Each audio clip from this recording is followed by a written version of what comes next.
Inclusive pessoas aqui questionaram no nosso chat sobre e os outros presos, o transitado em julgado, né, a condenação definitiva. Eles não podem votar? Não, esses não podem. Por isso que a emenda trata dos presos provisórios, porque esses podiam votar.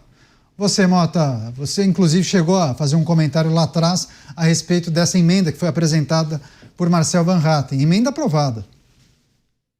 Parabéns ao deputado Marcel Van Hatten. Eu não disse que a atual safra de deputados de oposição é excepcional quando se trata do assunto de segurança pública.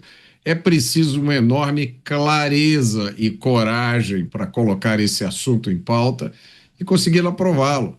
Esse é o momento de colocar o Brasil na rota da civilização. O deputado Van Hatten disse: não faz sentido a pessoa que está afastada do convívio social decidir nas urnas o futuro da sociedade. Segundo Van Hatten, o direito de votar para criminosos presos não é realmente um direito, é uma regalia. Eu concordo com ele e acrescento, é uma regalia, sem qualquer lógica, sem qualquer base moral, mas com uma explicação eleitoral, que talvez fique muito clara agora. Não faz sentido, né, Dávila? Um preso provisório ter o direito de escolher quem vai ser o próximo governante, né? Eu sempre critico aqui os jabutis, mas esse destaque do deputado Marcel Van Hatten foi excelente, porque toca num ponto fundamental. Direitos do cidadão não passam a valer em determinadas condições. Por exemplo, quando alguém é preso. O que ele disse é uma obviedade, mas a obviedade precisa ser dita, precisa ser transformada em lei num país que nem as coisas óbvias hoje são mais consideradas, porque é um país de tanto privilégio, tanta regalia, que os direitos naturais do cidadão, ou seja, aquele cidadão honesto, que é esse que deve definir os destinos da sociedade, passa a ser ignorado por uma regalia, como disse o Mota, que permite presos provisórios a votar. O Beraldo, muitas pessoas também na nossa audiência, apesar da comemoração, parabenizando o Guilherme Derrite, entendem que o projeto vai ser bem alterado no Senado Federal. Seria bom a gente apresentar para a nossa audiência quais são os caminhos possíveis. Porque, Câmara aprova esse texto. Imaginando que o Senado Federal faça alterações, desidrate o texto ou mude alguns aspectos importantes daquela espinha dorsal, da estrutura do projeto. Isso voltaria para a Câmara dos Deputados. A Câmara, então, altera mais uma vez aquilo que foi alterado pelo Senado. Iria para a sanção do presidente da República, que ele também pode sancionar com veto, sancionar integralmente, vetar integralmente. Só que aí isso volta para o Congresso Nacional, que pode, inclusive, derrubar os vetos do presidente da República. É mais ou menos isso? O que a gente pode esperar? Nós ainda não estamos com a mão na taça, não. A gente marcou um gol, mas estamos no primeiro tempo. Então, vai ser longo aí o percurso até que nós possamos, de fato, ter essa consciência de que alguma coisa mudou no combate ao crime no Brasil. Por enquanto, a única coisa que mudou foi a disposição das pessoas de se manifestarem a respeito, que é um posicionamento muito duro, Caniato. Nós estamos falando de um país, né, com esses números, o Dávila sempre reforça aqui, né, esses 40 mil homicídios todos os anos, fora as dezenas de milhares de desaparecimentos. Tem isso também, né? No Brasil, tem dezenas de milhares de pessoas que não morrem, desaparecem, assim, como de repente uma fumacinha subiu, desapareceu. Parece passe de mágica. Mas, na verdade, isso é fruto dessa técnica macabra das organizações criminosas que, conforme o Tribunal do Crime decreta a pena de morte, as pessoas são não só assassinadas, mas depois elas são, né, têm seu corpo completamente destruído para que nunca sejam encontrados. Essa é a realidade do dia a dia brasileiro. Não adianta a gente se iludir com isso. E isso foi moldando uma sociedade que foi ficando cada vez mais retraída. Nós se nós observarmos o que era o Brasil na década de 60, 70, era um país completamente diferente. Hábitos completamente diferentes, conduta completamente diferente, a forma de reagir ao crime, a quebra da lei era completamente diferente. Hoje, a violência ela é crescente, nós não podemos nos esquecer. Veja só a linha do tempo daquele episódio no Rio de Janeiro, quando o Rio foi anunciado sede das Olimpíadas. Logo na sequência, houve uma operação da polícia num determinado morro, uma favela do Rio de Janeiro. Também tem que acabar com esse negócio de ficar falando, porque a comunidade, não pode ficar falando favela mais, tem que falar comunidade. Não, é favela. Não tem absolutamente nenhuma condição de observar o ambiente de uma favela e entender que aquilo ali é um ambiente planejado propício para o convívio urbano. Não é. As favelas precisam ser completamente reconstruídas para que deixem de ser favelas, para que tenham saneamento básico, segurança, iluminação, calçadas, vias trafegáveis, acabar com esses becos, essas áreas em que a bandidade se esconde. E aí, naquele momento, pós-anúncio do Rio de Janeiro como sede dos Jogos Olímpicos, os bandidos abateram um helicóptero, deram um tiro e abateram um helicóptero, que fez um pouso de emergência num campo de futebol. Passados esses anos todos, agora nós temos drones jogando bomba na polícia.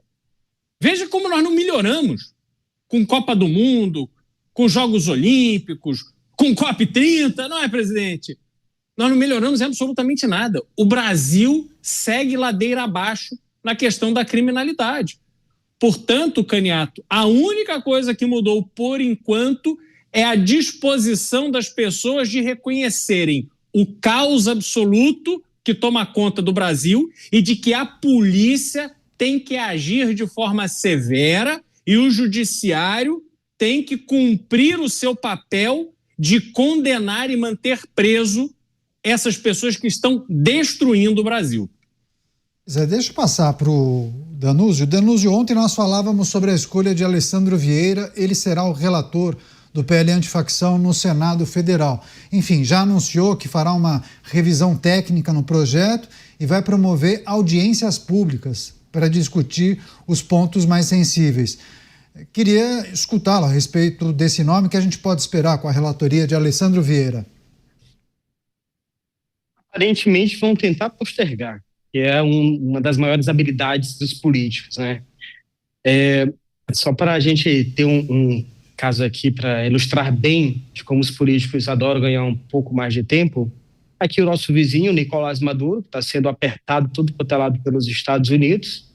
A última cartada dele, depois de cantar Imagine, depois de tentar falar um pouco inglês, depois de ir para o meio ali da multidão, a última tentativa dele foi tentar pedir um prazo de 2 anos para o Donald Trump, para ele poder fazer a transição do poder. Essa seria a forma ali de ele não ser morto, de o país não ser, o regime que ele construiu com o Hugo Chávez, não ser derrubado de uma vez. Na política, aparentemente, neste caso, é um expediente bastante parecido. O Hugo Mota, ele conseguiu esse resultado foi porque ele decidiu colocar em pauta. Decidiu todas essas postergações, todas essas novas redações que tivemos, ele deixou isso daí de lado e falou, não, isso daqui é o momento. Por questões políticas, por questões eleitorais, por questões de ter a sensibilidade do que o público quer, do que quer que seja, mas ele tomou uma decisão. E no Senado a gente não tem essa sinalização até agora. É lógico que tudo isso aí pode mudar de uma hora para outra, porque os políticos, eles ainda são movidos muito por pressão popular. E com redes sociais, com a liberdade que ainda tem, pelo menos até agora, as pessoas estão de olho, são menos senadores para fazer pressão do que deputados federais, talvez esse processo ele fique um pouco mais rápido e a gente consiga acelerar. Mas eu creio que vai estar agora, a partir deste momento, muito mais do lado da população do que do lado do relator em si. Zé Dávila, deixa eu só trazer um ponto que lá atrás você chegou a debater e discutir, outras iniciativas que tratam de segurança pública. Parece que esse é um tema que agora o governo federal, de alguma maneira, tenta abraçar talvez para usar isso no processo eleitoral do ano que vem, PEC da Segurança Pública. Como fica essa iniciativa após a aprovação do PL antifacção? Continua andando. O deputado Mendonça Filho continua mexendo no projeto, relatando o projeto e disse que entregará o texto final até o dia 4 de dezembro. Então, assim, está andando. Não é, isso é outra coisa. E certamente o relatório de Mendonça Filho, ele já antecipou alguns pontos, mudou completamente daquele projeto desastroso apresentado pelo ministro da Justiça e da Segurança Pública, Ricardo Lewandowski. Então, de novo, mais uma oportunidade que a oposição está aproveitando para melhorar, aprimorar projetos e fazer com que haja harmonia, inclusive, entre o PL da Segurança e o PL antifacção. Certamente estarão alinhados, porque ambos, tanto Mendonça Filho como Derrite, sabem a importância da segurança pública, um tema que foi negligenciado durante muito tempo durante os governos de esquerda. Por isso, né, Mota, que você disse do grupo de parlamentares que integram a bancada da segurança pública, né? Muitas vezes um projeto não tão bom pode ser aperfeiçoado, né? Foi feito dessa forma na avaliação de vocês no PL antifacção, pode ser feito da mesma forma na PEC da Segurança Pública ou esse não tem jeito, Mota? Tudo tem jeito, Caniato. Tudo tem jeito, menos a morte e os impostos. Esses aí não tem jeito, não tem como a gente escapar. O resto, tudo tem jeito. O que a gente precisa, e que eu estou vendo que está acontecendo agora entre os políticos de direita, é entender o jogo que é jogado pelos defensores de bandidos. Não a lógica. Não adianta procurar uma lógica nos argumentos usados pelos defensores de bandidos. Não adianta tentar desconstruir o que eles dizem, porque eles ganham pela cara de pau, pela ousadia e pela repetição. Eles sabem que existe uma quantidade de pessoas aí fora que vai acreditar em qualquer coisa que eles disserem. Agora mesmo, eu estou vendo aqui as redes sociais e muita gente ainda comprando essa versão de que o projeto do Derrite vai prejudicar a Polícia Federal, o projeto do Derrite vai ajudar as facções.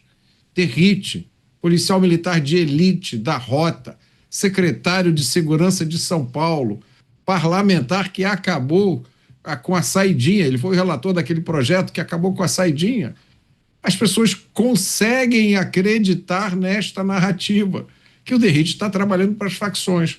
Então, essa consciência de que o que os defensores de bandido dizem não tem nenhum compromisso com a lógica ou com a realidade, eu acho que está chegando a muita gente, né? Só para lembrar, quando aconteceu o projeto da saidinha, eu vi muita gente usando, é um argumento sempre usado nessas situações. Não, isso não adianta, porque isso não vai resolver o problema do crime. Ninguém quer resolver o problema do crime. Crime existe em todos os lugares. O que a gente quer resolver é esse massacre que acontece no Brasil. E eu tenho certeza que se o Senado tiver a coragem de aprovar esse projeto antifacção sem desfigurar o texto, nós vamos ver esses resultados em muito pouco tempo. É preciso avançar em várias frentes, né, Cristiano Beraldo? Inclusive, várias pessoas da nossa audiência elogiando Cláudio Castro, que vai iniciar agora um programa anti-barricada lá no Rio de Janeiro. Retirar todas as barricadas que ficam no pé ali das comunidades, das favelas, Cristiano Beraldo. Mas pode ser o início, o start de um novo processo? Avançar tudo que não avançamos quando se fala em combate ao crime organizado? Tentar realizar 30 anos em 4, Beraldo? Renato, mas eu duvido muito que no atual cenário o governador do Rio consiga de fato fazer o que ele está dizendo. Quer dizer, nada mudou.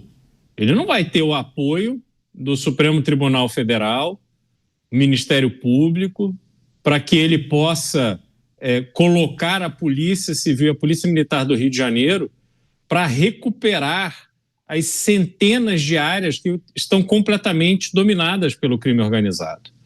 Ele vai precisar de efetivo, vai precisar melhorar as condições da polícia, treinamento, armamento, suporte aos policiais e muita coisa depende de lei federal. É preciso que o Brasil mude a mentalidade, porque não é à toa que o Rio de Janeiro se transformou no que é hoje, né? Foi ali uma sequência de administrações completamente desastrosas, mas que foram intercaladas por administrações que, em algum momento, tentaram fazer alguma coisa, mas foram impedidas. A gente tem a DPF das favelas, né, que impediu a operação nos morros, nas favelas brasileiras do Rio de Janeiro, sem que o governo e as polícias informassem todo mundo, inclusive os bandidos, né, ficavam sabendo. Quer dizer, acabou com a possibilidade da Polícia do Rio de Janeiro atuar da forma que deve contra o crime organizado. Isso tudo partindo do pressuposto que nessas favelas é todo mundo bonzinho e que a polícia é a parte que faz a maldade, que não tem ali uma legitimidade de atuação por parte da polícia. Que conversa é essa? Quer dizer, como é que eles chegam a essa conclusão e destroem a reputação, a credibilidade de instituições tão importantes como a Polícia Civil e a Polícia Militar do Rio de Janeiro? Isso é inaceitável, isso é absurdo. E essa mentalidade não mudou. Os autores deste absurdo continuam sentados, segurando a mesma caneta que seguravam. Então, eu não acredito que, por mais que a população aplauda, incentive e pressione, o governador Cláudio Castro encontrará os instrumentos necessários para continuar uma cruzada contra o crime organizado. Até porque, se ele tivesse, Candidato, só para concluir, aquela operação que houve, em que tivemos a felicidade de ver eliminados do mapa 117 marginais, ela já teria se repetido. Os 117 teriam se transformado em 234 e já estaria em 500, para que então esses marginais passassem a entender que a vida do crime parou de valer a pena, que eles de fato serão eliminados pela polícia caso insistam em cometer crimes. Mas não é o caso. Mas eu dei o exemplo do Cláudio Castro, mas poderia falar do Ronaldo Caiado, do Tarcísio de Freitas. Há um alinhamento entre alguns governadores e a maneira como pensa a oposição, ou a maneira como pensa esse grupo de parlamentares que acabou aprovando esse PL antifacção. Isso cria uma sinergia que poderá contaminar o processo eleitoral, inclusive atendendo a boa parte dos pedidos, das manifestações da população, Danúzio? Curioso é que, para a gente, esses políticos, eles representam muita coisa. Mas quando a gente fala ali dos governadores de direita, é meia dúzia de governadores, infelizmente. Tem uma representatividade grande, tem uma certa aderência na imprensa, conseguem ser ouvidos, mas é meia dúzia. Quando o Flávio Dino era governador ali durante a pandemia, conseguiu fazer aquele consórcio no Nordeste, só ali dava 9 governadores de esquerda. Isso aí sempre falar no resto do país. É claro que existe uma diferença gigantesca também, que esses governadores de direita, eles representam uma parcela do PIB muito maior, mais representativa, tem até mais relevância nesse sentido, mas eles continuam sendo ali muito poucos em números, que é algo que acaba importando na política. Basta ver o caso das presidências da Câmara, do Senado, que costumam ir ali para o Norte e Nordeste, mesmo proporcionalmente a população sendo menor. E as federações, as unidades federativas mais ricas acabam ficando de lado, que tem outra agenda de mais liberdade econômica, de punição desses bandidos. Aí a gente fica nessa grande encruzilhada política, né?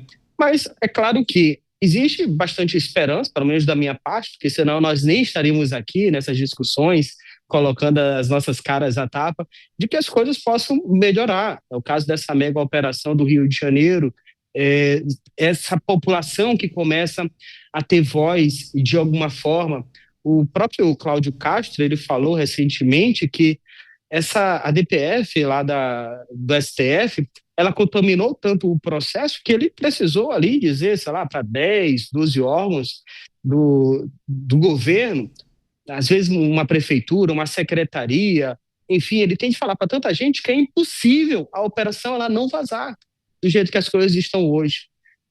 A gente espera, obviamente, que isso daí seja revisto pelo STF, mas há coisas também, há tópicos que a gente sequer tem acesso. Após a mega operação do Rio de Janeiro, teve uma reunião a portas fechadas do Alexandre de Moraes com o governador do Rio de Janeiro, Cláudio Castro. O que foi comunicado ali? Não tem testemunhas, não teve um comunicado dizendo o que foi tratado, então a gente fica no escuro. E é assim que está sendo tratada a coisa pública. Ela é pública, ela é transparente apenas no papel.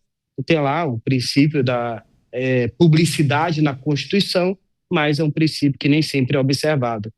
Só para reforçar esse ponto, o governo Lula, que tanto criticou o sigilo do governo Bolsonaro, os sigilos que eram colocados ali de maneira normal, como é colocado em todo o governo Lula, que criticou, inclusive num debate lá na Rede Globo, coloca muito mais sigilo nas suas ações. Então a gente fica no escuro, sem saber exatamente o que pode ou não ser feito.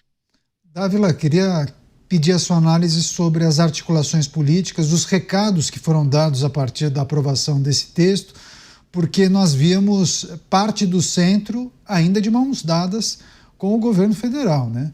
Já com a aprovação do texto de ontem, acaba explicitando um distanciamento do governo com os partidos do Centrão. Lá atrás nós falávamos do tal desembarque. Parecia que ia, mas alguns partidos ou algumas figuras dos partidos ainda ficavam um pouco tímidos, né? Não, vou apoiar o presidente da República no projeto de reeleição.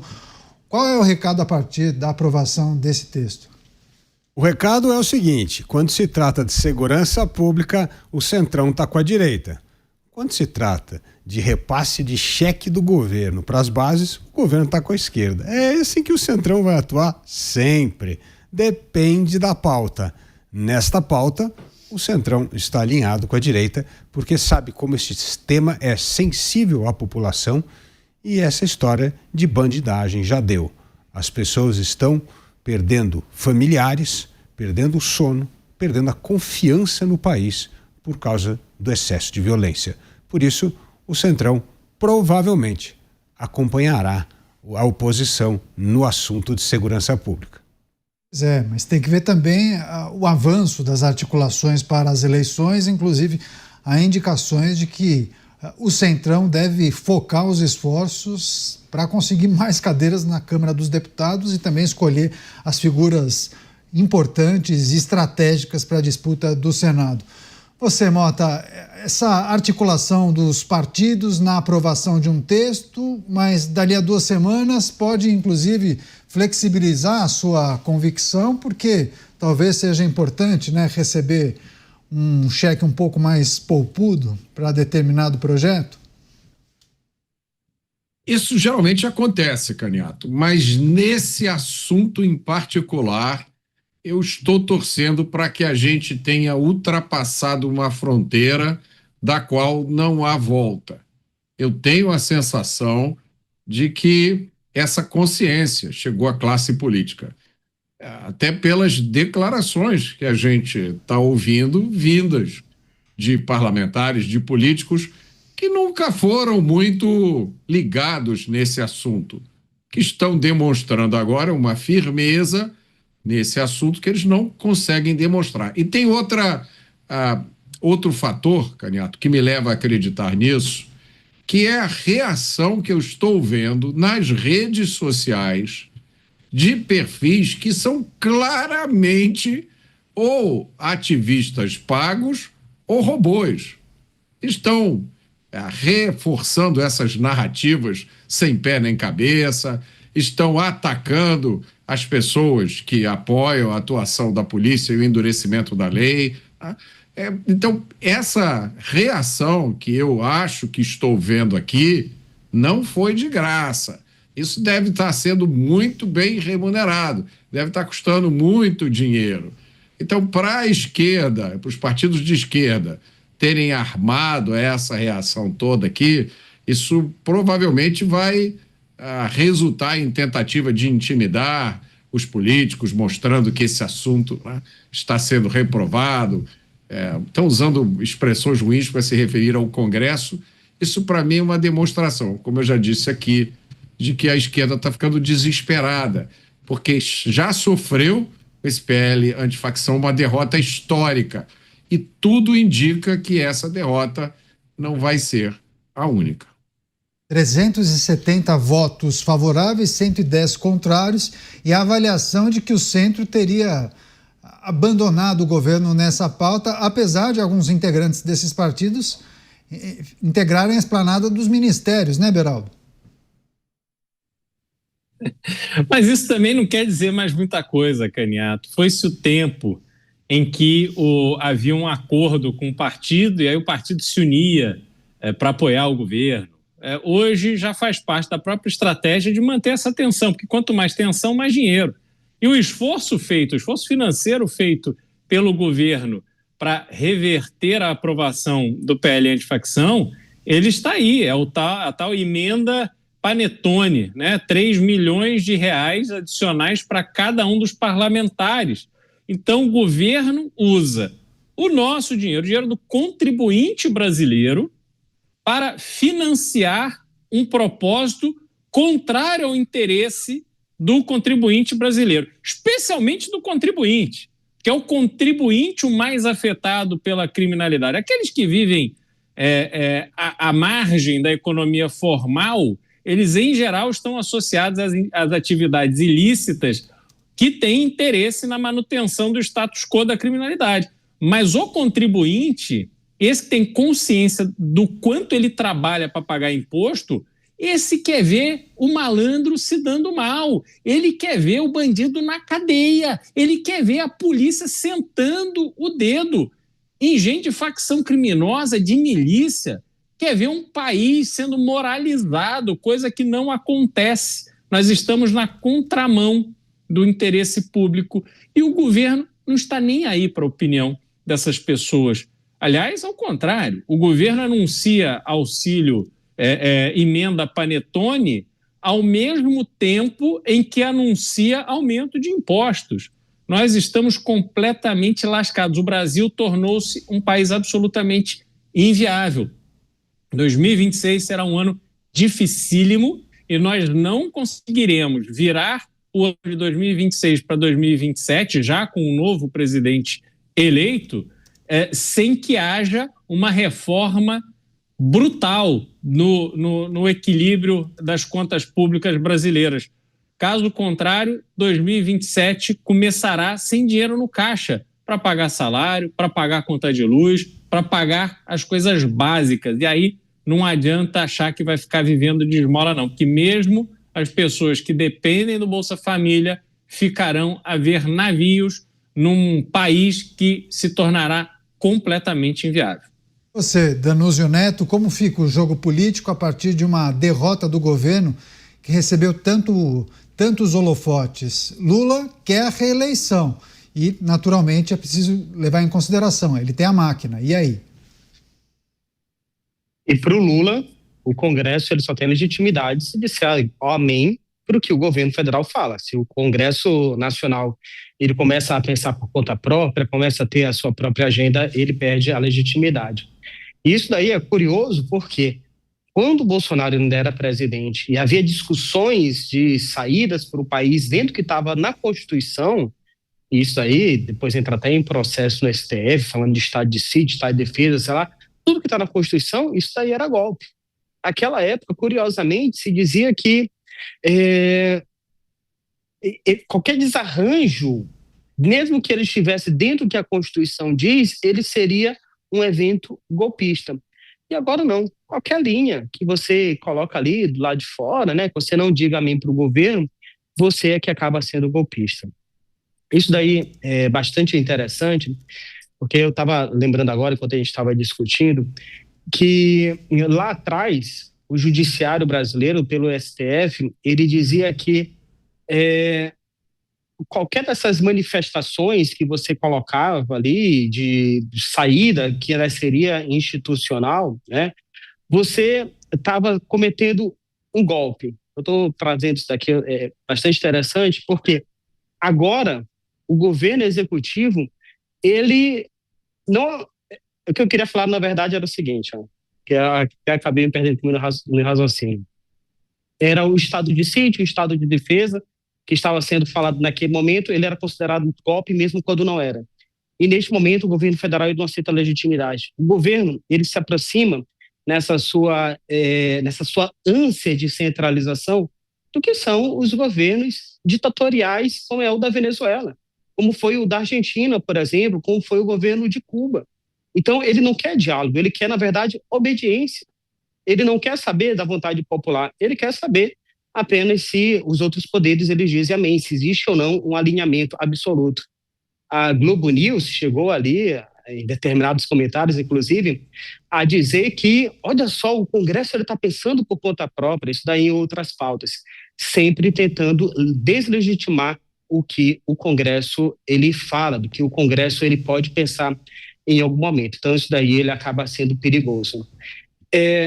Os governos de esquerda, como é o caso do governo Lula, ele não tem qualquer preocupação com o que a vontade popular diz, com o que a opinião popular diz, que é o que a gente está comentando aqui. Basta ver o que aconteceu na Venezuela nessa reeleição de Nicolás Maduro. Na reeleição, havia lá as provas do resultado eleitoral por meio dos papéis, né? Tem ali uma comprovação efetiva do que está na urna, e essas comprovações, a oposição teve contato, eles têm essa documentação guardada até hoje, mostrava que o Nicolás Maduro ele perdeu. Então, para o Nicolás Maduro, assim como foi para o Hugo Chávez também nas suas eleições que foram questionadas, essa legitimidade popular ou não por meio do voto, ela pouco importava, eles não queriam saber.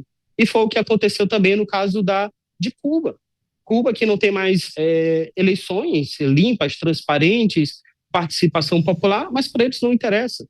Que é o que acontece também na Coreia do Norte, que é o que acontece em todos esses governos aí que são alinhados com o governo Lula. Então, do meu ponto de vista, o governo Lula ele não tem o mínimo interesse de estar ou não alinhado à opinião popular. O povo, na verdade, é um mero instrumento para alcançar o poder. E uma vez alcançado esse poder, ele se sente por satisfeito e não deve mais nada ao povo, segundo o entendimento deles.